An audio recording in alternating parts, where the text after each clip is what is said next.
this title is a rather catchy title, but there's a lot of competing things to come out on a night after a long day, election day, on top of that, although it's kind of appropriate to get this as a political issue and an issue for social change.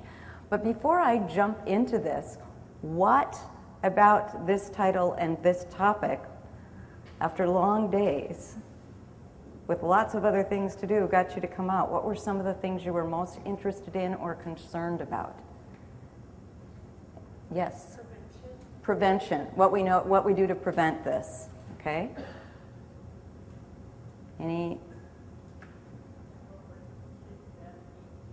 How can we help our kids navigate through this and grow up with this reality of this toxic environment? Okay, anything else?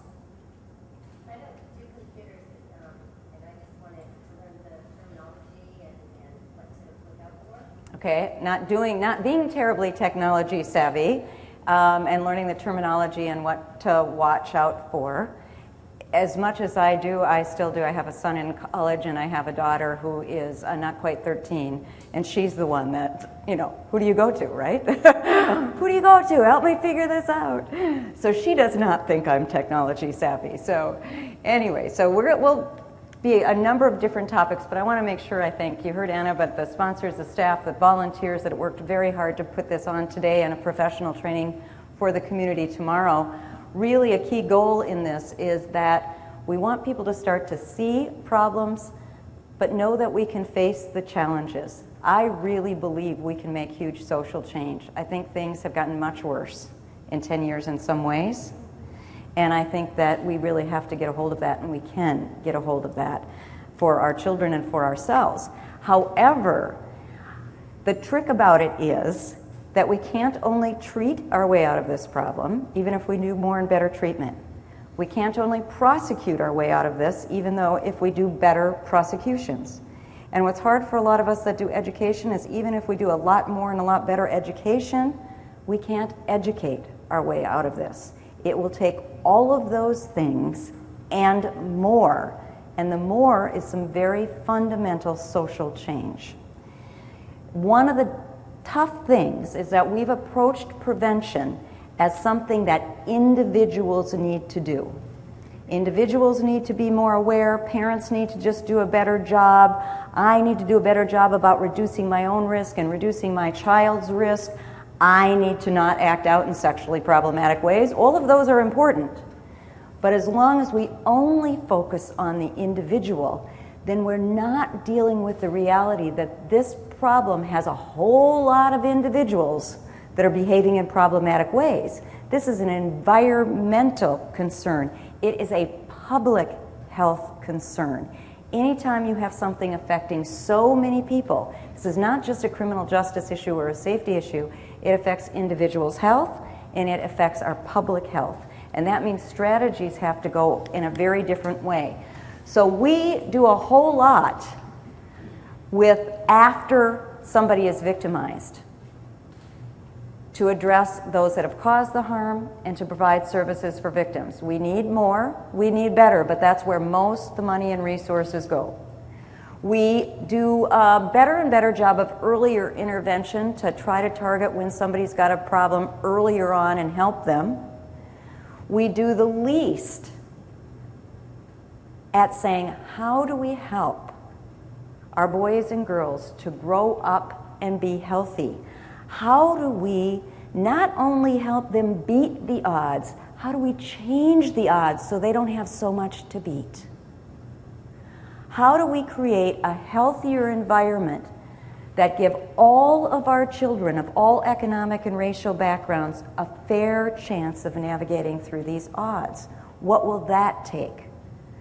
When we have so many sexual abusers, the question is not only the individual problems of those abusers, but why are there so many?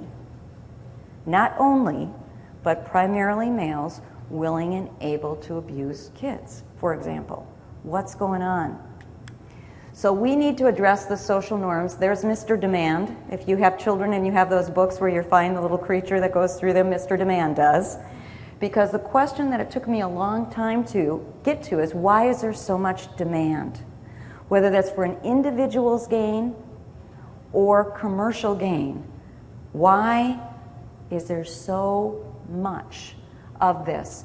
What are the social norms that need to change, that set the stage so people are desensitized and numb to this sexual harm that happens? Part of the problem, and thank you, every single one of you, for coming out tonight, but men are usually outnumbered with anything that has sex in the title. That is, ironically, it's, and yet you'll hear me talk a lot about that we need to have men talking to other men, and men talking to boys, and men as engaged in champions for prevention.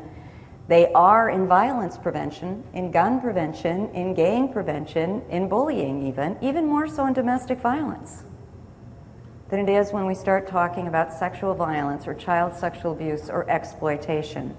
So it's very important. In fact, my poor son, when he went off to college, they had a pre-class you had to take on sexual violence and about drugs. And he said, "Mom, they're asking me if I've ever had a class." I said, "Breakfast, lunch, and dinner since the time I was born." He said, "Yep, it's sort of our discussion. It's your life." Because we've got to be able to talk about sex and sexuality, not just the harmful, but the positive. And we've got to make this easier for people to talk about. We live in a sexually toxic and pornified environment. And isn't that beautiful? Isn't it pretty? I thought this picture was so pretty. And then somebody said, that's air pollution. I went, oh, the reflection. I don't know if that's true or not, but boy, is that what this means, because a lot of this stuff looks pretty. We are seduced into a lot of the commercial images, a lot of the pornified images. People know how to get our attention. They spend a lot of money making this stuff appealing. It's not that there's something wrong with us. A lot of it looks good. We don't even realize the harm. But what I mean by a sexually toxic and pornified environment is any time we have the gender socialization happening in a way that is harmful for our boys and our girls, for our women and our men, that's a problem. Anytime we have the frequency of abusive, exploitive, and violent use of sex as common as it is, we have a problem. Anytime we have as much hyper-sexualized messages around us all the time, when then on top of it, we won't talk about healthy sexuality because that's censored, we got a problem. And that's what I mean by a sexually toxic, pornified environment. Now, Dr. John Briere, actually from Canada and one of our international experts in trauma, talks a lot about the fact that toxic decisions seem rational in a toxic environment. Now, those of you paying attention to your handouts know you don't have all the handouts because we're saving trees. There's lots of images, you don't have them all, but you've got key points and you've got my website to get more. These are always changing. But this is, to me, this was an aha moment. Toxic decisions. Why would the heads of SEC, in a time when in America, the states, the securities departments were falling apart and they found out people were on the top paid executives were on pornography 8 hours a day at work. Why, when we see people in leadership positions, in faith communities, in government, in businesses, in families, in communities, why do they risk so much? We ask why our kids do, but there's plenty of adults do too. This is not just a problem of why our children behaving this way. Toxic decisions make sense in a toxic environment. When everything is modeling for me that this is how to behave, then that starts to make sense. We live in a culture of cruelty where sexual exploitation and violence are normalized in our games. We practice, we play them. It's just play. Think about the insanity of that. When and why did we ever accept that it was play to harm others, to be entertained by the harming of others? But it's just play. It's just entertainment. And for our children, it's gone from Dr. Seuss to porn. This is what they used to see. This is what they see. In endless streams and endless supplies. Now, women's bodies and sex used to sell things is nothing new. It wasn't working anymore. So we had to go younger. Do you remember when the pressure was on, some of us certainly do, that if you were over 30, you weren't sexy anymore? At one point it was over 50, right? And then it was like 30, and then it got to be college, and then it was 16, and then it was 12, and now you got 4-year-olds talking about if they're hot and if they're sexy. And you will see the hypersexualization of infants in some of the examples that I've shown that we're talking about. So what has happened? And some of that unraveling is just in the last decade, of that younger and younger and younger to the hypersexualization of children, and children being looked at as commodities, sexual commodities. Now I've got lots of examples of this, and you will be very, very thankful that I've done a significantly shortened version tonight. So we have more time for discussion, recognizing it's an evening. And the point is made early on. I was talking about this in one community, and they said, well, I don't really know if we've got that going on that much here. And at one of the private elementary schools, the custodian said, well, the tetherball pole is being used by the 5th grade girls to practice their pole dancing at recess. Is that what you mean by normalization? I said, yeah, that'd be an example. That'd be an example. Or the kindergarten boy who, when a girl in the lunchroom bent over to pick up her lunch tray, he proceeded to do an explicit sex act imitation on her that he got from a dance in front of everybody. So the teacher went over and said, what are you doing? You know, in that really calm way we do that sort of thing at times like that. And he said, what? And he wasn't being sassy. He wasn't being nasty. He thought he was doing that dance move really well, thank you very much. So, of course, he wanted everybody to see how he'd done it. Now, the solution is not to take that little guy and register him as a sex offender. It's to use that as an educational moment, but you've got to be able to talk about sex. And we've got to be able to find out what he saw and let him know that time, place, and manner, no, that's not appropriate here. And this is why. Now, you will see as Halloween is coming, the inappropriate costumes that not only are for adults, but children, not just teenagers, but children, and now they've gone to the dogs. So we think it's cute and funny to dress our dogs as pimps. We'll be talking more about technology and sexting, but the pressure is on not only for adult men to be consumers of pornography to prove that you're an okay man, that your masculinity is intact, but younger and younger and younger boys are supposed to be consumers of this. Craigslist is used to buy and sell everything, including women and children, and although there's been great success against that, just the fact that you can buy and sell human beings in this era for sex on Craigslist, and now Backpage, because Craigslist has had some movements against it. We made great progress on equity and gender equity, and then there's been a big pushback in the sexual objectification of women and children. This is damaging to boys and girls. Now, when Miley Cyrus did this nanosecond in the teen awards on the pole dance, you probably, I bet others of you had 9-year-olds say, oh, she pole danced. How old were you before you knew what pole dancing was? Really think about that. Now, she didn't do, I watched it and I went, oh, it wasn't anything like I thought from what people were saying, but the fact that she was on a pole and went up and down it and that's what kids said, that's talking about an impact and change in our culture. Now, everybody's talking about Glee. You can pick any number of shows about Glee, but the one that just got the attention just came out in GQ. Now, the fact that even though these young women and the men are indeed adults, they portray high school students.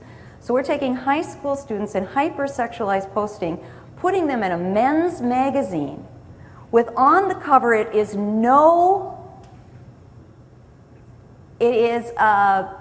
definitely a plan. It's not an oops. That it says score and Glee Gone Wild, like Girls Gone Wild, which is feed her into pornography, right? Images like the typical pornification, we take an adult woman and we make them look like a little girl with the lollipop and the clothing and these spreads. Now, this is supposed to depict high school, hypersexualized, put it in a men's magazine. No mass disorder afflicting mankind has ever been brought under control or eliminated just by attempts at treating the individuals or producing large numbers of practitioners and training. We need to treat, we need to train, but back in 1983, the public health people were saying you're not going to make the social change needed by focusing there.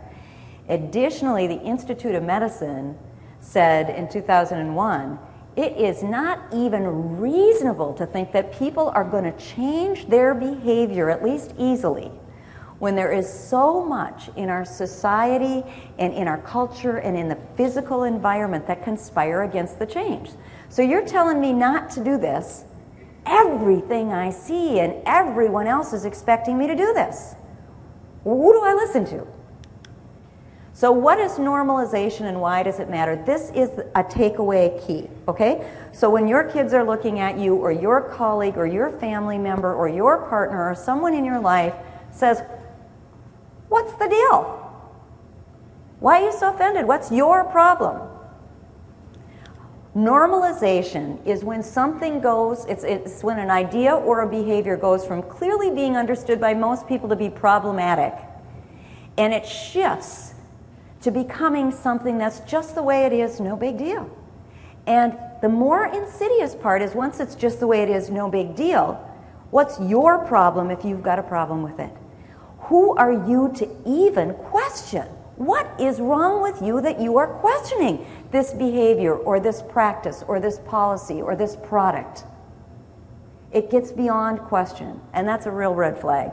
And that's what a lot of this now fits in with. Oops, I don't want to go that direction. So the part of prevention means that we need to take what is an art of prevention. It's got a science in it, but there's an art to social change, and connect it to what is very hard science, like the brain science, and blend these together to say, where's the harm, and how do we document it? So we want to talk about the brain science, and let me see if I want to come back to that. We want to talk the brain science, but I also want to say the other change we all know is our boys and girls are developing much younger. So what's precocious puberty now? Meaning we're not medically concerned if a girl goes into puberty before this age. Does anybody know what the doctors are saying now? Some are saying 9 or 8, that we're not medically concerned. So now keep in mind, even if your average is, you've still got a lot of girls at 11 or 12, that's still younger than when a lot of us, depending on the decades that we're representing here, and boys might be a little older. But boys and girls have hormonal changes a lot earlier. They have physical changes a lot earlier. Think how differently society looks at a little girl once she starts to develop breasts, and how her peers respond differently in a hypersexualized society.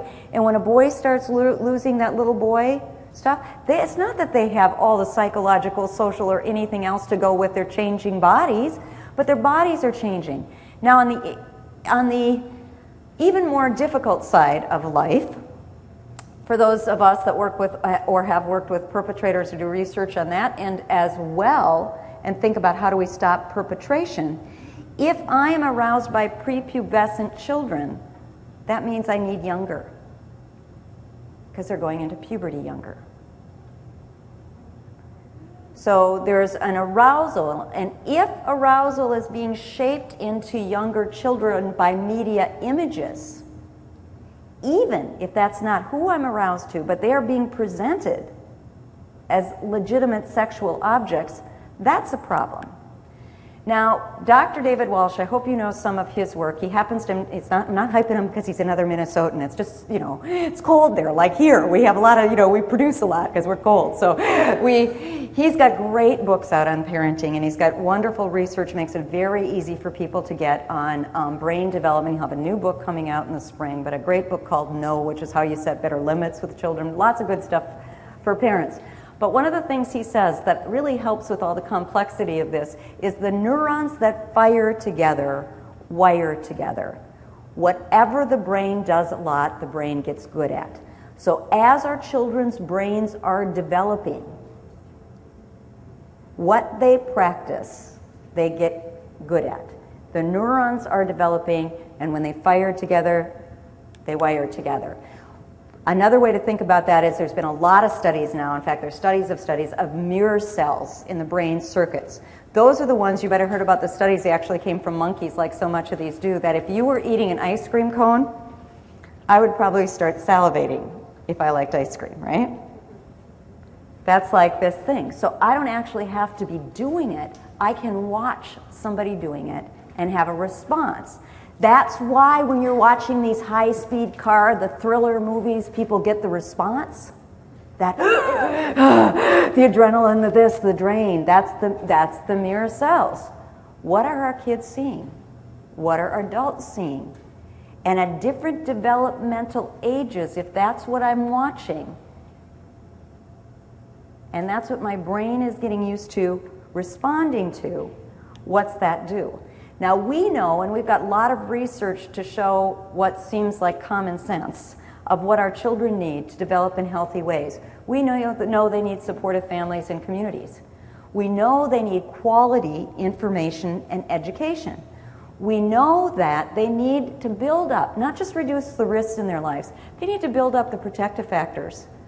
Caring schools, welcoming schools, caring families, caring communities, positive peer influence groups, all those good things that are a sense of themselves, a good sense of who they are, conflict resolution, all those are protective factors against crap that happens.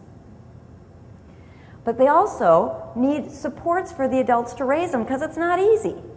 And it's really easy for political leaders and for people that are profiting from this to say parents should just do a better job.